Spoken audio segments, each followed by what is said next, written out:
ओडिशा का पुरी वह पवित्र शहर है जहां भगवान जगन्नाथ की विश्व प्रसिद्ध रथ यात्रा निकलती है। यह यात्रा न केवल भारत बल्कि विश्व भर के भक्तों के लिए आस्था का प्रतीक है।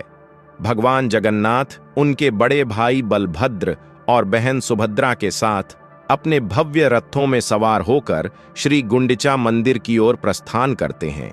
लाखों भक्त इस अवसर पर भगवान के दर्शन के लिए पुरी पहुंचते हैं और हर साल इस यात्रा में कोई न कोई बड़ा चमत्कार जुड़ा होता है जो भक्तों के मन में श्रद्धा को और गहरा करता है। आज हम आपको ऐसी ही एक सच्ची और चमत्कारी घटना सुनाने जा रहे हैं जो 2025 की जगन्नाथ रथ यात्रा के दौरान घटी। यह घटना चमत्कारों से भरी है। इसे सुनकर आपका मन आश्चर्य और भक्ति से भर जाएगा। इस साल पूरी शहर में हर तरफ उत्साह और भक्ति का माहौल था। जगन्नाथ मंदिर के आसपास रंग बिरंगे फूलों से सजे रथ तैयार खड़े थे। भगवान जगन्नाथ का रथ नंदी घोष, बलभद्र जी का रथ तालध्वज और सुभद्रा जी का रथ देवदलन भक्तों के आकर्षण का केंद्र थे।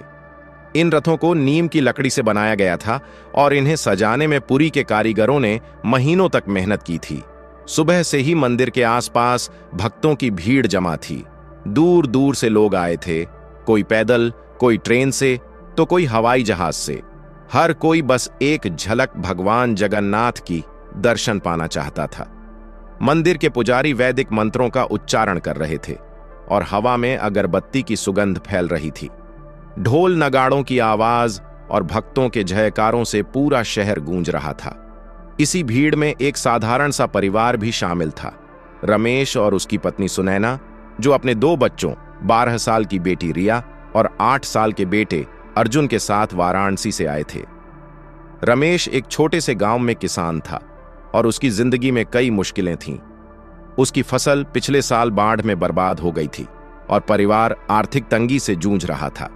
सुनैना ने उसे भगवान जगन्नाथ की रथ यात्रा में शामिल होने की सलाह दी थी। उसका विश्वास था कि भगवान जगन्नाथ उनकी हर पुकार सुनते हैं। रमेश शुरू में हिचक रहा था क्योंकि यात्रा का खर्चा उठाना उसके लिए आसान नहीं था, लेकिन सुनैना की जिद और बच्चों के उत्साह ने उसे मना लिया। उसने अपनी बचत का आखिरी पैसा खर्च करके पुरी की यात्रा की थी। रमेश को भगवान जगन्नाथ पर भरोसा तो था, लेकिन मन में एक डर भी था कि क्या सचमुच उसकी पुकार सुनी जाएगी। दोपहर के समय जब सूरज अपने पूरे शबाब पर था, रथ यात्रा शुरू हुई। सबसे पहले गजपति राजा ने छेरा पहरा की रस्म निभाई। उन्होंने सोने की झाड़ू से रथों के रास्ते को साफ किया और चंदन का जल छिड़का। यह रस्म भगवान जगन्नाथ के प्रति उनकी भक्ति और समर्पण का प्रतीक थी। इसके बाद पुजारियों ने भगवान जगन्नाथ, बलभद्र और सुभद्रा की मूर्तियों को मंदिर के गर्भगृह से रथों तक लाया। रथों को देखकर भक्तों का उत्साह चरम पर था। लोग रस्सियों को खींचने के लिए आतुर थे। रमेश और उसका परिवार भी रथ के पास खड़े थे। रिया और अर्जुन की आंखों में चमक थी और सुनैना भगवान के नाम का जाप कर रही थी। रमेश थोड़ा उदास था क्योंकि उसे लग रहा था कि वह इस विशाल भीड़ में खो सा गया है। जैसे ही रथ खींचने की प्रक्रिया शुरू हुई, एक अजीब सी घटना घटी। भगवान जगन्नाथ का रथ, जो सबसे भारी और विशाल था, अचानक रुक गया। भक्तों ने पूरी ताकत लगाई, लेकिन रथ 1 इंच भी आगे नहीं बढ़ा। यह पहली बार नहीं था जब ऐसा हुआ था। पुरी की रथ यात्रा में कई बार रथ अपने आप रुक जाते हैं और भक्त इसे भगवान की इच्छा मानते हैं, लेकिन इस बार कुछ अलग था। रथ के रुकने से भीड़ में हलचल मच गई। कुछ भक्तों ने कहा कि यह भगवान का चमत्कार है, तो कुछ ने इसे तकनीकी खराबी समझा। पुजारी और आयोजक परेशान थे। उन्होंने मंत्रों का जाप तेज कर दिया और कुछ लोग रथ के नीचे जाकर पहियों की जांच करने लगे, लेकिन सब कुछ ठीक था, कोई खराबी नहीं थी। तभी भीड़ में से एक बूढ़ा साधु प्रकट हुआ। उसका चेहरा तेजस्वी था और शरीर पर भस्म लगी थी। लंबे जटाएं थीं और गले में रुद्राक्ष की माला थी। वह शांत भाव से रथ की ओर बढ़ा। लोग उसे देखकर हैरान थे क्योंकि ऐसा लग रहा था जैसे वह हवा में तैरता हुआ आ रहा हो। साधु ने रथ के पास पहुंचकर अपनी हथेली रथ के एक पहिए पर रखी और फिर कुछ मंत्र जपने लगा। अचानक एक तेज रोशनी रथ से निकली। ये रोशनी इतनी चमकीली थी कि कुछ देर के लिए सभी की आंखें चौंधिया गईं। जब रोशनी कम हुई तो लोगों ने देखा कि साधु अब वहां नहीं था, वह गायब हो चुका था। लेकिन इससे भी बड़ा चमत्कार यह था कि रथ अपने आप चलने लगा, बिना किसी रस्सी को खींचे। भीड़ में सन्नाटा छा गया। लोग एक दूसरे को देख रहे थे जैसे उन्हें विश्वास ही नहीं हो रहा था। रमेश, सुनैना और उनके बच्चे भी अवाक थे। रिया ने अपनी मां का हाथ पकड़कर कहा, मम्मी, क्या ये स्वयं भगवान शिव थे? सुनैना की आंखों में आंसू थे और वह बस भगवान जगन्नाथ की ओर देख रही थी। रथ यात्रा फिर से शुरू हो गई और भक्तों का उत्साह दोगुना हो गया। लेकिन उस साधु की बात हर किसी की जुबान पर थी। कुछ लोगों ने कहा कि वह कोई साधारण साधु नहीं था, बल्कि स्वयं महादेव थे, जो भगवान जगन्नाथ के दर्शन के लिए आए थे। कुछ ने कहा कि यह भगवान जगन्नाथ का चमत्कार था, जो अपने भक्तों को यह दिखाना चाहते थे कि वह हर पल उनके साथ हैं।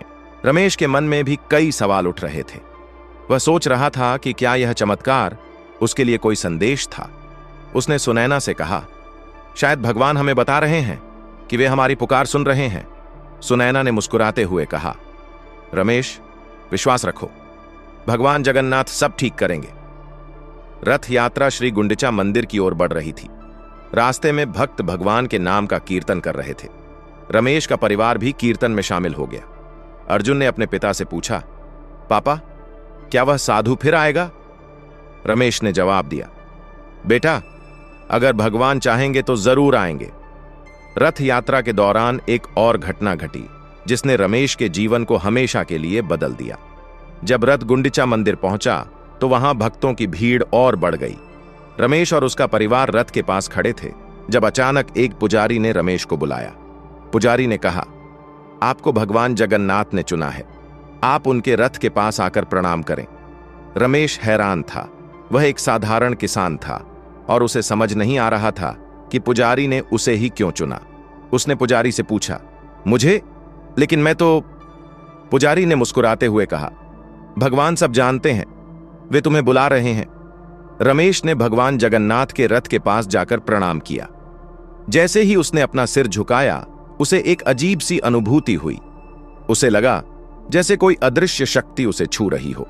उसकी आंखों के सामने वही साधु फिर से प्रकट हुआ, लेकिन इस बार वह साधु भगवान शिव के रूप में था, त्रिशूल लिए, डमरू बजाते हुए, और तीसरा नेत्र चमक रहा था। रमेश के मुंह से एक शब्द भी नहीं निकला। उसने देखा कि भगवान शिव ने मुस्कुराते हुए कहा, रमेश, तुम्हारा विश्वास सच्चा है। भगवान जगन्नाथ तुम्हारी हर पुकार सुनते हैं। अब तुम्हारी जिंदगी में कोई कमी नहीं रहेगी। इतना कहकर भगवान शिव गायब हो गए। रमेश की आंखों से आंसू बह रहे थे। वह समझ गया कि यह कोई सपना नहीं था, यह भगवान का चमत्कार था। उसने सुनैना और बच्चों को यह बात बताई और पूरा परिवार भगवान जगन्नाथ के चरणों में नतमस्तक हो गया। रथ यात्रा 7 दिनों तक चली। भगवान जगन्नाथ, बलभद्र और सुभद्रा श्री गुंडिचा मंदिर में रहे और फिर बहुधा यात्रा के दौरान वापस अपने मंदिर लौट आए। इस दौरान रमेश के परिवार ने हर पल भगवान की भक्ति में बिताया। जब रमेश अपने गांव लौटा तो उसे एक आश्चर्यजनक खबर मिली। उसके गांव में एक सरकारी योजना शुरू हुई थी जिसमें किसानों को बाढ़ से प्रभावित फसलों का मुआवजा दिया जा रहा था। रमेश को न केवल मुआवजा मिला, बल्कि उसे एक स्थानीय सहकारी समिति का अध्यक्ष भी चुना गया। उसकी आर्थिक स्थिति सुधर गई और उसके बच्चे अब अच्छे स्कूल में पढ़ने लगे। रमेश और सुनैना जानते थे कि यह सब भगवान जगन्नाथ और महादेव के आशीर्वाद का फल था। उन्होंने अपने गांव में एक छोटा सा मंदिर बनवाया जहां वे हर साल रथ यात्रा का आयोजन करने लगे। ये कहानी न केवल भगवान जगन्नाथ की महिमा को दर्शाती है, बल्कि यह भी बताती है कि सच्चा विश्वास और भक्ति किसी भी मुश्किल को दूर कर सकती है। यह कहानी भगवान जगन्नाथ और महादेव की महिमा का एक संगम है। दोस्तों, अगर आपको यह कहानी पसंद आई है तो इस वीडियो को अपने दोस्त और परिवार के साथ शेयर जरूर करें और इस वीडियो को लाइक करके चैनल को सब्सक्राइब जरूर करें और कमेंट बॉक्स में जय जगन्नाथ जरूर लिखें, जो जीवन में मुश्किलों का सामना कर रहा है।